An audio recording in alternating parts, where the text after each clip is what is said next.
Eu acho que meu trabalho casa muito bem com o último que foi apresentado. Foi mencionada a SEI, sobre a situação dos presídios. E a minha pesquisa de campo se dá em presídio, se deu no Presídio Feminino de Salvador, Conjunto Penal. E até ontem, a minha fala seria completamente diferente hoje.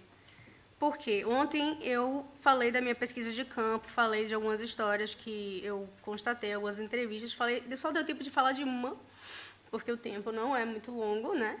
E eu falei o seguinte: nossa, é tão enriquecedor quando a gente compartilha aqui a nossa pesquisa de campo, a nossa experiência, que eu vou trazer um pouco mais. E aí eu trago um pouco da fala de Rancière, que ele diz assim, que vivemos numa oligarquia e que o exato oposto da política é a polícia. E que, na verdade, essa lógica policial são os dispositivos que dão substância à ordem e à categorização social. E ele fala também, na ausência de poder, só há política, porque há democracia. Então, eu vou trazer aqui a força policial bruta mesmo, não todos esses outros dispositivos policiais da lógica policial falado por Rancière. Qual foi o exemplo que eu gostaria, qual é o exemplo que eu queria mencionar, que ficou faltando falar ontem? Eu gostaria de falar, foram 16 mulheres entrevistadas, e engraçado que esse exemplo, ele foi surgindo sem que eu perguntasse, porque eu fui no Conjunto Penal exatamente uma semana depois dele acontecer. Aconteceu algo que é comum, que é o baculejo. Vocês conhecem o baculejo? O baculejo é a inspeção, a revista, feita pelos agentes de segurança, pelos policiais. Eventualmente, ele acontece de surpresa, para constatar se há irregularidades, se há objetos fora de contexto dentro do ambiente prisional. Mas o último baculejo que teve, e esse termo ele é muito comum dentro do ambiente prisional, por isso que eu insisto em usá-lo, o último que teve foi tão fora da lógica dos direitos humanos que eu gostaria de trazer aqui alguns relatos. Tem uma interna que ela escreve poemas. A última vez que eu estive com ela, ela já tinha escrito 49, e ela escreveu um sobre o baculejo. E eu vou ler o poema dela e vou trazer alguns relatos também. Eu vou ler aqui para vocês. Hoje fomos revistados. Os policiais encapuzados entraram, revistaram e choquearam. É muito constrangedor para quem nunca passou. É uma dor que não passa por sermos tão humilhadas. Eu fui chamada de baixa, ou seja, ele disse, deixe de baixaria, por eu não parar de chorar. O prezado tem que olhar quem ele vai xingar, pois eu sou serva de Deus, jamais o envergonharei. Sou o que sou porque ele me fez, um dia provarei. Ficamos na tranca, sem esperança. O dia ficou longo, com o gás que ele jogou. A nossa saúde piorou. Eu oro ao Senhor que ele haja a meu favor. Este lugar é um horror. Fomos as últimas a entrar, a cela toda revirada, que não sabíamos onde pisar. O policial, achando pouco, ainda nos perguntou: o que vocês guardaram lá? A obrigação é dele de revistar, e não de indagar, pois sabemos o nosso lugar. Somos evangélicas, não vamos envergonhar.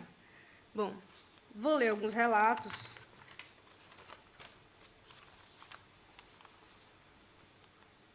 Relato de Mara. Esses nomes são todos fictícios, porque eu tenho a obrigação de guardar o sigilo da identidade dessas mulheres. E ela diz o seguinte: eu não gostei do modo agressivo que aconteceu.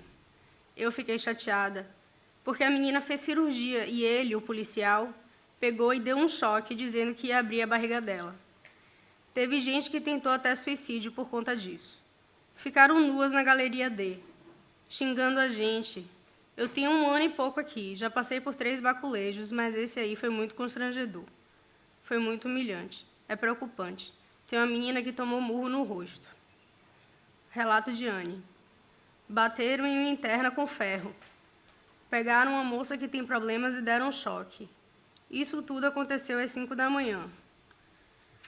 Antes de jogarem a bomba de efeito moral, o policial estava batendo numa menina. As galerias começaram a gritar pedindo socorro, e o policial então falou que se a gente continuasse a gritar, ele ia jogar bombas dentro da nossa galeria. Ele botou as meninas nuas, mandou elas se agacharem e revistou todas as mulheres. Não pode homem revistar mulher. Outra interna falou: essa semana foi pesada, porque teve o baculejo. Os policiais viram as internas nuas, as detentas apanharam dos policiais.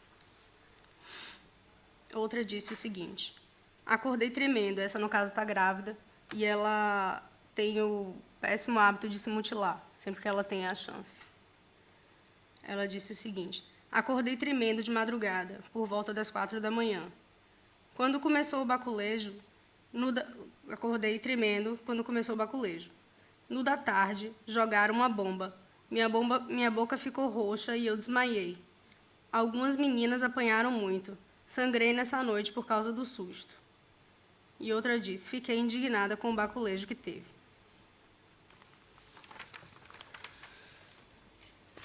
E assim, eu acho importante que a gente traga esses exemplos para que a gente sabe que a gente vive numa situação prisional, fora do comum, não fora do comum, mas absurda. Mas quando a gente traz exemplos concretos, a gente para pensar, algo tem que ser feito.